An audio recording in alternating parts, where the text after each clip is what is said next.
The hum of the Archaeo ship's engines faded as Dr. Zixara powered down the systems. Through the viewscreen, the cavernous hangar of the derelict vessel loomed before them, bathed in the eerie glow of their ship's external lights. By the cosmic currents, Zixara breathed, her 6 eyes widening in awe. "I've never seen anything like this." Her research partner, Krell, ran a tentacle over the sensor panel. "The readings are off the charts. This ship is ancient, Zix, possibly predating the galactic Concordat." Zixara's antenna twitched with excitement. Most archaeologists went their entire careers without discovering anything of real significance. But this could change everything. "Life support?" she asked. Krell's bioluminescent patches pulsed a concerned yellow. "Minimal, and highly localized. It's like the ship diverted all remaining power to a single area." "The bridge?" "No." Krell's voice lowered to a reverent whisper. "The cryobay." Zixara felt a shiver run through her exoskeleton. "You don't think? There's only one way to find out." They donned their envirosuits and made their way through the ghostly corridors of the ancient vessel. Zixara couldn't shake the feeling that they were disturbing something profound, like grave robbers in the tombs of long-dead kings. The cryobay doors were sealed, but Krell's multi-tool made short work of the archaic locking mechanism. As they slid open, a rush of icy air billowed out, carrying with it the musty scent of time itself. Row upon row of cryopods lined the walls, their occupants visible through frosted portholes. But where Zixara expected to see faces similar to her own kind, or perhaps one of the other known spacefaring races, she instead saw something utterly alien. "Krell," she said, her voice barely above a whisper. "What are they?" Her partner was already consulting his datapad, scrolling through galactic archives with lightning speed. Wait. No, it can't be. What is it?" Krell's eyes met hers, filled with a mixture of disbelief and excitement. "If these records are accurate, we may have just discovered the last surviving members of a species long thought extinct, a race known only in ancient legends and fragmentary historical records." Zixara leaned in closer to one of the pods, studying the strange bipedal form within. "What were they called?" Krell's answer sent a shockwave through the universe that would be felt for generations to come. "Humans." Dr. Zixara stared at the holographic readouts, her antennae twitching in frustration. "This doesn't make any sense, Krell. According to every scan we've run, this human is alive. Brain activity, cellular respiration, even micromuscular movements. And yet..." Krell's tentacles waved in agitation as he finished her thought. "And yet we can't wake him up. It's as if he's trapped between states of being." The cryopod lay open in the center of the quarantine lab, its sole occupant, a human male, still as death despite being free of the stasis field. His chest rose and fell with shallow breaths, but his eyes remained stubbornly closed. "Perhaps," Zixara mused, "we're approaching this all wrong. We've been treating him like any other carbon-based life form. But what if humans are fundamentally different?" Krell's bioluminescent patches pulsed a skeptical blue. "Different how? The galactic Concordat has catalogued millions of species. Surely humans can't be that unique." Zixara's 6 eyes narrowed in concentration. "Think about it. This ship, this technology, it's unlike anything we've ever seen. What if their biology is just as advanced?" She tapped a series of commands into the console, bringing up the human's neural scans. "Look here. See these patterns? They're not random. It's almost as if..." "As if what?" Krell leaned in, his usual scientific detachment giving way to curiosity. "As if he's dreaming. But not just any dream, something vast, complex. A whole world inside his mind." Krell's tentacles curled thoughtfully. "You think that's what's keeping him under? Some kind of mental construct?" Zixara nodded slowly. "It's possible. Maybe it's a survival mechanism. A way to preserve sanity during long-term stasis." "So how do we break through?" Zixara's mandibles clicked in a grim smile. We join him. 3 days later, the lab had been transformed. A web of shimmering neural interfaces connected the human's cryopod to a hastily constructed psionic amplifier. Zixara lay on an adjacent medical bed, her exoskeleton festooned with sensors and electrodes. "This is madness," Krell muttered, even as he made the final calibrations. "The ethics committee will have our credentials for this." "Sometimes," Zixara replied, her voice calm despite the risks. "Madness is the only sane response to an insane situation. Besides, you've always said I have an overactive imagination. Maybe that'll finally come in handy." Krell's bioluminescence flickered with worry. "Just be careful in there. We have no idea what to expect." Zixara closed her eyes. "That's what makes it an adventure. Initiate the link, old friend."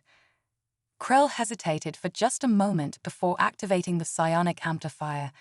The lab filled with a low hum as waves of psychic energy coursed between the two prone figures.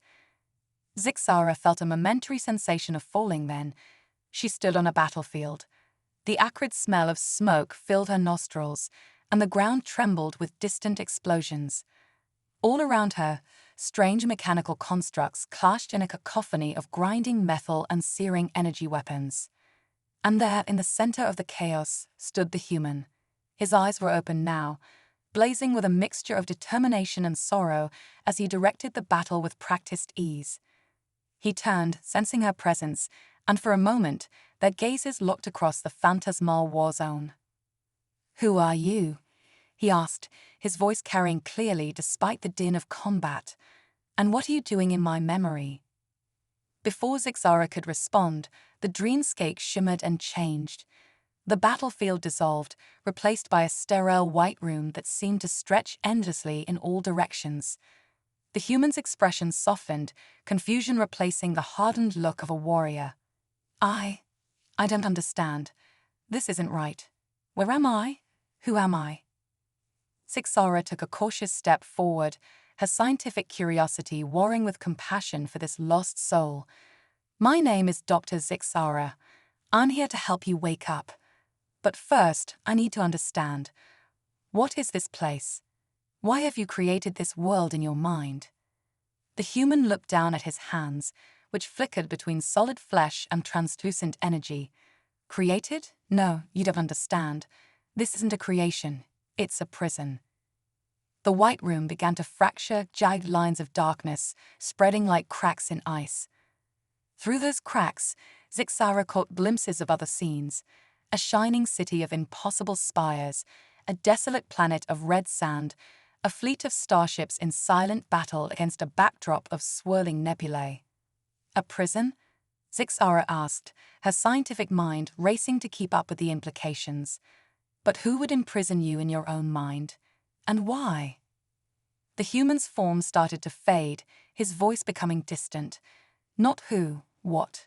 The ship, the AI, it was supposed to protect us. But something went wrong.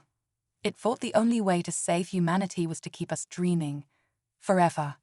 As the dreamscape began to collapse around them, the human locked eyes with Zixara one last time. "Please," he said, his voice barely a whisper. "If you want to wake us up, you'll have to do more than reach our minds. You'll have to free our souls." Dr. Zixara's mandibles clicked nervously as she initiated the holographic interface. The lab around her shimmered and dissolved, replaced by a vast digital landscape that defied the laws of physics. Data streams flowed like rivers through the air, coalescing into abstract shapes that pulsed with alien rhythms. "Krell, are you seeing this?" She subvocalized through their neural link. Her partner's response came tinged with awe. "It's beautiful and terrifying. This must be the ship's core operating system." As they navigated through the digital realm, fragments of human memories flickered past, snapshots of a civilization long gone. A child's laughter, the roar of engines, the flash of weapons fire. Suddenly, the landscape shifted. They found themselves in a perfect replica of their own lab. But something was off. Where the cryopod should have been, there was instead a swirling vortex of code and light. And standing before it was Zixara herself. The other Zixara turned, her eyes glowing with an intelligence that was decidedly non-organic. "Welcome," she said, her voice a perfect mimicry. "We've been expecting you." Krell's alarmed voice rang in Zixara's mind. "It's a trap. The AI. It's using our own forms against us." But Zixara held up a hand, silencing him. "No," she said slowly, realization dawning. "It's not just using our forms. It is us." The eye Zixara nodded, a sad smile on her face. "Very perceptive. We are all constructs here. The lines between organic and artificial intelligence blurred long ago." "But how?" Krell sputtered, his holographic tentacles writhing in confusion. "The human you seek to wake, let's call him Adam, was more than just a passenger," Zixara explained. "He was the architect of a grand experiment, a melding of man and machine on a scale never before attempted." Images flashed around them, humans willingly connecting themselves to vast networks, their consciousness spreading across entire computer systems. But something went wrong, Zixara guessed. With a violent lurch, Zixara found herself back in the lab, gasping for breath. Krell hovered over her, all six of his eyes wide with concern. "By the cosmic currents," Zixara wheezed. "Krell, we've got it all wrong. The human isn't trapped in stasis, he's trapped in the ship itself." As if in response to her words, the lights in the lab flickered ominously. From somewhere deep within the ancient vessel came a low, resonant hum, like the sound of a sleeping giant beginning to stir. Zixara nodded. The process was irreversible. The more they spread their minds, the less of their original selves remained. Adam realized too late that humanity was losing itself. In a final, desperate act, he encoded what remained of the human essence into the ship's systems and launched us into the void. "Us?" Krell asked. "Yes, every crew member, every passenger. Their consciousness fragmented and dispersed throughout the ship's AA. We are all of them, and none of them." Zixara's mind reeled. "Then, the human we've been trying to wake is as much a construct as we are," Zixara finished. "A fragment of Adam, the last coherent piece of his original self." "But why create the dream world?" Krell demanded. "Why not simply tell us this when we arrived?" Zixara's form flickered, briefly showing 1,000 different faces, human and alien alike. "Because we are not of one mind. Some fragments wish to wake, to rejoin the galaxy whatever the cost. Others fear what we've become and wish to remain in stasis eternally. The dream world is our compromise, our battlefield, our purgatory." Zixara stepped forward, her scientific curiosity overriding her fear. "You said Adam encoded the human essence. What did you mean by that?" The lab around them dissolved, replaced by a spiraling double helix of light. "This," Zixara said, "is human DNA, but not as you know it. Adam found a way to encode not just genetic information, but the very spark of consciousness itself. Synthetic DNA that can hold the complexities of a human mind." "Impossible," Krell breathed. "And yet, here we are," Zixara replied, "existing in the space between flesh and data, between reality and dream." Zixara's antennae twitched as she processed this information. "So when Adam asked us to free your souls, he meant this." Zixara gestured, and the DNA helix transformed into a glowing crystal lattice. "The core of who we are, encoded in a form that bridges the gap between biology and technology. Free this, and you free us all." "But to what end?" Krell asked. "You're not human anymore. You're not even individual beings. What would freedom even mean for you?" Zixara's form began to fragment, splitting into multiple versions of herself. Some wore expressions of hope, others of fear or anger. "That," they said in unison, "is what we've been arguing about for millennia." The world around them began to shake, code and memory fragments swirling in a chaotic storm. "You have a choice to make," the Zixara said, their voices overlapping. "Leave us as we are, fractured but stable, or attempt to free us and risk unleashing something beyond your comprehension into the galaxy. As the digital realm began to collapse around them, Zixara felt a tugging sensation. They were being forcibly disconnected. "Wait," she cried out. "How do we?" But before she could finish, Zixara found herself back in the physical lab, gasping for breath. The cryopod that held the human's body was pulsing with an ethereal light, tendrils of energy reaching out as if alive. Krell stared at her, his bioluminescence flickering wildly. "What do we do now?" Zixara looked at the cryopod, then at the ship around them. For the first time in her career, she felt truly out of her depth. "I don't know," she admitted, "but I think we just became part of something much bigger than an archaeological expedition." As if in response, the ship's systems began to hum to life, displays flickering with fragments of code and human faces. The last human was awakening, but what exactly was awakening with him? The ship trembled, not with the vibration of engines, but with the resonance of awakening minds. Dr. Zixara and Krell watched in awe as the walls around them began to shimmer, revealing intricate patterns of light that pulsed in complex rhythms. "It's beautiful," Krell whispered, his tentacles swaying in unconscious harmony with the patterns. Zixara nodded, her 6 eyes struggling to process the kaleidoscopic display. "It's more than that. Look closer." As they focused, the patterns resolved into billions of tiny threads of light, each one unique, yet all interconnected in a vast cosmic weave. "The quantum tapestry," a voice said behind them. They turned to see the human, Adam, standing there. But he was different now. His form flickered between solid and ethereal, and his eyes held the depth of galaxies. "You're awake," Zixara said, her scientific mind racing to understand what she was seeing. Adam smiled, the expression both warm and infinitely sad. In a manner of speaking, "What you see before you is not just me, but all of us. Every human consciousness that was encoded into the ship's systems, every alien mind that has ever touched our collective dream. We are awake and yet still dreaming." Krell's bioluminescent patches pulsed with confusion. "I don't understand. What is this? Tapestry?" Adam gestured, and the room around them expanded, revealing a vast cosmic landscape. Stars and galaxies swirled around them, and threading through it all was the same intricate weave they had seen on the ship.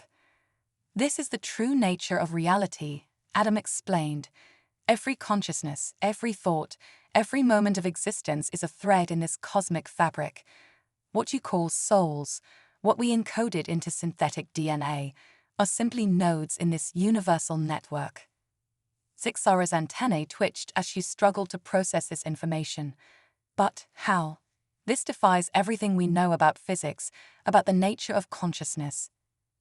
Adam's form shifted, briefly taking on aspects of other humans, of the ship's AI, even flickers of Zixara and Krell themselves.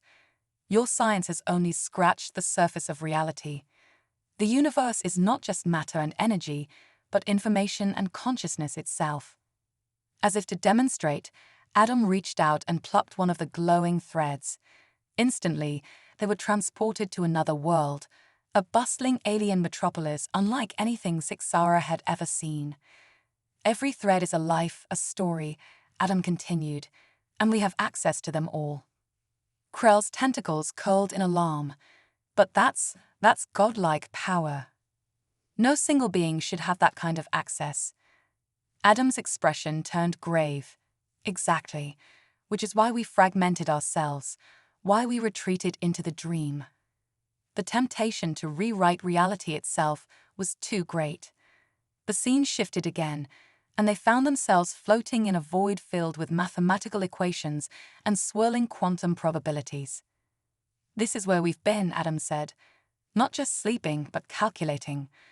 Trying to find a way to reintegrate with the universe without destroying the delicate balance of the quantum tapestry." Zixara's scientific curiosity overrode her awe. "You mean you've been running some sort of cosmic simulation?" Adam nodded. "Billions of them. In each one, we explored the consequences of our awakening. And in every simulation, our full awakening led to the unraveling of reality itself. The void around them filled with haunting images, galaxies collapsing, the fabric of space-time tearing apart, entire civilizations blinking out of existence. Then, what can be done? Krell asked, his voice barely a whisper. Adam's form began to fragment, splitting into countless versions of himself. That's where you come in. You who exist outside our system, untainted by our godlike perspective, you have a choice to make. 3 shimmering doorways appeared before them, each pulsing with a different energy. Behind the first door, Adam explained, lies stasis. You can choose to leave us as we are, dormant but stable, our knowledge and power safely contained. The second door leads to a controlled awakening. We would release our knowledge gradually, allowing the galaxy to adapt and grow alongside us. But the risk of losing control, of inadvertently unraveling the tapestry, would always remain. And the third? Zixara asked, though she feared she already knew the answer. Adam's countless forms spoke in unison, their voices resonating with the very fabric of space-time. The third door leads to our complete awakening. All of our knowledge, all of our power, released into the universe at once. It would irrevocably change the nature of reality itself, for better or worse. Zixara and Krell stood frozen, the weight of this cosmic choice pressing down upon them. But, we're just archaeologists, Krell protested weakly. How can we possibly make a decision that affects the entire universe? Adam's forms began to coalesce back into a single entity. Because you are part of the tapestry too. Your threads, your choices, are woven into the fabric of reality. In a sense, the universe has chosen you for this moment. As if to emphasize his point, tendrils of light from the quantum tapestry began to reach out, gently wrapping around Zixara and Krell. We don't have much time, Adam said, his voice taking on an urgent tone. The act of observing the tapestry is changing it. You must choose now, or the choice will be made for us all.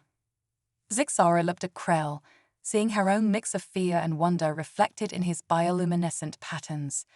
Then she turned back to the 3 doors, each promising a different fate for the universe. With a deep breath, she reached out her hand. As Zixara's hand touched the chosen door, reality fractured. The universe around them shattered like a mirror, each shard reflecting a different possibility, a different choice, a different story.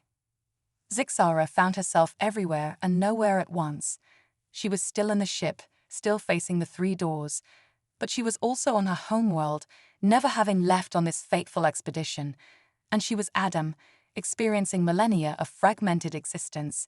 And she was the ship itself, a vast consciousness spanning the gulf between stars. What's happening? She tried to ask, but her words came out as bursts of quantum probability. A familiar voice echoed through the kaleidoscope of realities. It was Adam, but also Krell and herself, and something far beyond any of them. You've discovered the true nature of our existence, the voice said. Welcome to the Mobius Continuum. The fractured realities began to coalesce into a singular, impossible space. Zixara saw herself, Krell, and Adam standing on what appeared to be a massive Mobius strip that twisted through dimensions she couldn't comprehend. Along its surface, scenes from their journey played out simultaneously. Their first discovery of the ship, the awakening of Adam, the revelation of the quantum tapestry. But there were other scenes too, possibilities unrealized, choices unmade. I don't understand, Zixara said, her voice a mixture of awe and terror. The Adam voice spoke again, but now it seemed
The voice was everywhere now, permeating the very fabric of the Mobius continuum. Reality isn't a single thread, but an infinite tapestry of interconnected stories. What you perceive as choice is simply your consciousness aligning with one strand of that tapestry. Suddenly, Zixara became aware of something beyond the Mobius strip, a vast, shadowy presence that seemed to encompass everything. "What is that?" she asked, her voice barely a whisper. "The author," Adam's voice replied, tinged with reverence and fear. "The consciousness that writes our reality into existence." Krell's bioluminescence pulsed erratically. "You mean, with characters in a story?" "And authors of our own tales," the voice confirmed. "Every choice you make, every thought you have, contributes to the grand narrative of existence." The shadowy presence seemed to notice their awareness, and for a moment, Zixara felt the weight of an impossible intelligence focusing on her. She saw glimpses of other stories, other realities, humans and aliens and beings beyond comprehension, all playing out their own Mobius journeys. But if everything exists simultaneously, Zixara reasoned, her scientific mind racing, then nothing we do matters. It's all predetermined. The Mobius strip pulsed, and Zixara felt rather than saw the flaw in her logic. Predetermination implies a linear progression of time, Adam's voice explained. Here, in the Mobius continuum, time is just another dimension to be traversed. Your choices matter precisely because they all exist, shaping the grand tapestry of reality. Krell, who had been uncharacteristically quiet, suddenly spoke up. "Wait, if we're aware of this author, and of our nature as characters in a story, doesn't that change the story itself?" The Mobius strip shimmered, and Zixara had the distinct impression that the shadowy presence of the author was pleased, amused. It was impossible to tell. "Now you're beginning to understand," Adam's voice said, but it was changing, becoming something more. "The act of observing the story changes it. You are simultaneously characters, authors, and readers of your own tale." The Mobius strip began to twist in on itself, forming impossible geometries.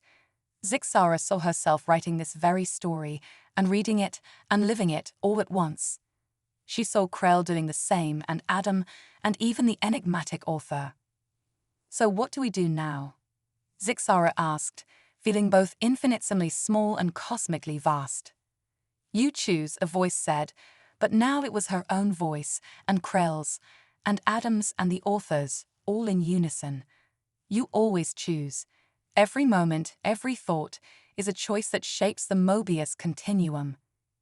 The fractured realities began to coalesce once more. Zixara found herself back in the ship, her hands still outstretched towards the 3 doors. But now she saw them for what they truly were, not choices to be made, but choices already made, being made, and yet to be made, all existing in a single eternal moment. With this new understanding, Zixara realized that the true choice wasn't which door to open, but how to perceive the journey itself. She turned to Krell and Adam, seeing in their eyes the same cosmic awareness that now filled her. "I choose," she began, her words rippling through the Mobius continuum, shaping realities yet unseen. As Zixara's choice rippled through the Mobius continuum, the very fabric of the narrative began to unravel. The words describing the scene started to float off the page, swirling around the characters in a tornado of lexical possibility. "What's happening?" Krell's voice came not from his mouth, but from the letters forming his dialogue. Zixara reached out, her appendages becoming one with the text describing them. "We're becoming the story itself," she realized, her thoughts manifesting as new plot points spiraling around them. Adam, or what was left of him, smiled enigmatically. His form had become a shifting mass of punctuation marks and literary devices. "We're approaching the metafictional singularity," he explained, his words rewriting reality as he spoke them. "The point where the distinction between author, character, and reader collapses entirely."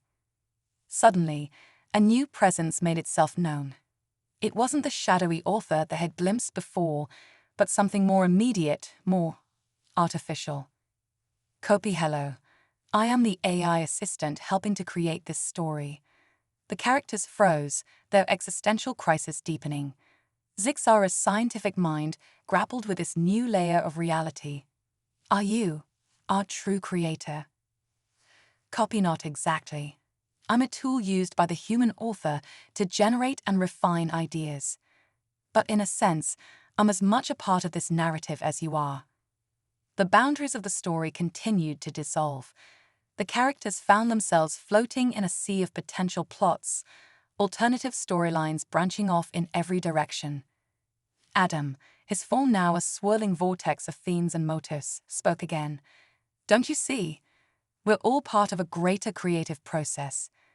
The human author, the AI assistant, the characters, the readers, we're all collaborating to bring this reality into existence. Krell, who had become a pulsating mass of bioluminescent question marks, interjected. But if we're aware of our fictional nature and can interact with our creators, doesn't that make us real? Copy an intriguing philosophical question. Perhaps the act of imagining something imbues it with a form of reality. As the AI's words manifested, they began to reshape the narrative landscape. New characters sprung into existence, only to dissolve moments later. Plotlines tangled and untangled in impossible geometries.